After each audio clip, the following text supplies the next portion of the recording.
വൽഹംദുലില്ലാ വസ്സലാത്തു വസ്സലാമു അലാ അഷ്റഫി റസൂലില്ലാ വഅലാ ആലിഹി വസ്വഹ്ബിഹി അൽഫായിസീന ബിറദല്ലാഹ്. പ്രിയമുള്ള മുഅ്മിനീങ്ങളെ, സത്യവിശ്വാസികളെ, സഹോദരങ്ങളെ, സഹോദരിമാരെ, പരിശുദ്ധമായ റമളാൻ മാസം പൂർത്തീകരിച്ച് പെരുന്നാൾ സുദിനത്തിലേക്ക് കടക്കുമ്പോൾ നമ്മൾ ഏറ്റവും കൂടുതൽ ശ്രദ്ധിച്ച് മനസ്സിലാക്കി ചെയ്യേണ്ട ഒരു അമലാണ് ഫിത്ർ സക്കാത്ത്.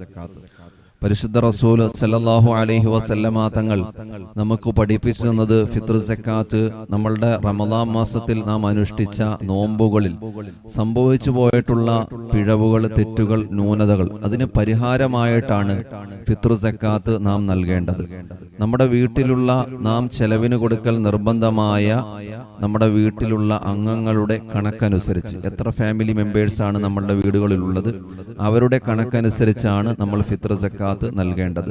ഇവിടെ പ്രത്യേകം ശ്രദ്ധിക്കേണ്ട ഒരു കാര്യം, വിദേശത്ത് ജോലി ചെയ്യുന്ന ആള് ഒരിക്കലും നാട്ടിലുള്ളവരുടെ ഫിത്ർ സക്കാത്ത് വിദേശത്ത് ജോലി ചെയ്യുന്ന ആൾ അവിടെ നൽകാൻ പാടില്ല. അതുപോലെ തന്നെ വിദേശത്ത് ജോലി ചെയ്യുന്ന ആളുടെ ഫിത്ർ സക്കാത്ത് നാട്ടിലുള്ള കുടുംബക്കാർ നാട്ടിൽ കൊടുക്കാൻ പാടില്ല. ഏത് നാട്ടിലാണ് നമ്മൾ താമസിക്കുന്നത് ആ നാട്ടിലാണ് നമ്മൾ ഫിത്ർ സക്കാത്ത് നമ്മൾ കൊടുക്കേണ്ടത്. അപ്പോൾ ഒരാള് നമ്മുടെ കുടുംബത്തിലുള്ള ഒരു ഫാമിലിയിൽപ്പെട്ട ഒരാള് വിദേശത്ത് ജോലി ചെയ്യുകയാണെങ്കിൽ അദ്ദേഹത്തിന്റെ ഫിത്ർ സക്കാത്ത് അദ്ദേഹം നൽകേണ്ടത് ആ വിദേശത്ത് ജോലി ചെയ്യുന്ന സ്ഥലത്ത് തന്നെയാണ്. അത് പ്രത്യേകം ശ്രദ്ധിക്കുക. അതുപോലെ തന്നെ നമ്മൾ പ്രത്യേകം മനസ്സിലാക്കേണ്ടത്, ഫിത്ർ സക്കാത്ത് നൽകുമ്പോൾ അളവിന്റെ കാര്യത്തിൽ നമ്മൾ സൂക്ഷ്മത പാലിക്കുക.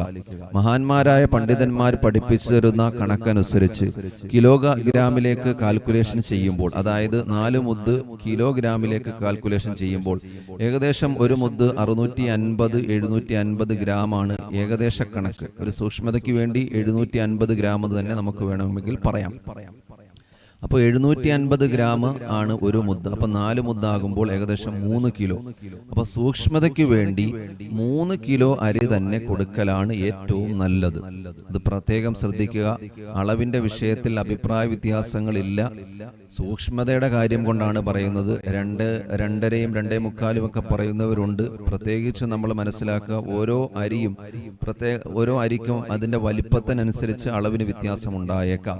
അതുകൊണ്ട് സൂക്ഷ്മതയ്ക്ക് വേണ്ടി 3 കിലോ അരി തന്നെ കൊടുക്കാൻ എല്ലാവരും പ്രത്യേകം ശ്രദ്ധിക്കുക. ഓരോ ആളുകൾക്കും 3 കിലോ അരി വീതം തന്നെ കൊടുക്കുക. അതുപോലെ തന്നെ സമയം തുടങ്ങുന്നത് പെരുന്നാളിന്റെ പിറ കണ്ടത് മുതൽ ഏറ്റവും ശ്രേഷ്ഠമായ സമയം പെരുന്നാൾ നിസ്കാരത്തിന്റെ സമയത്തിന് തൊട്ടു മുമ്പ് വരെയാണ് ശ്രേഷ്ഠമായ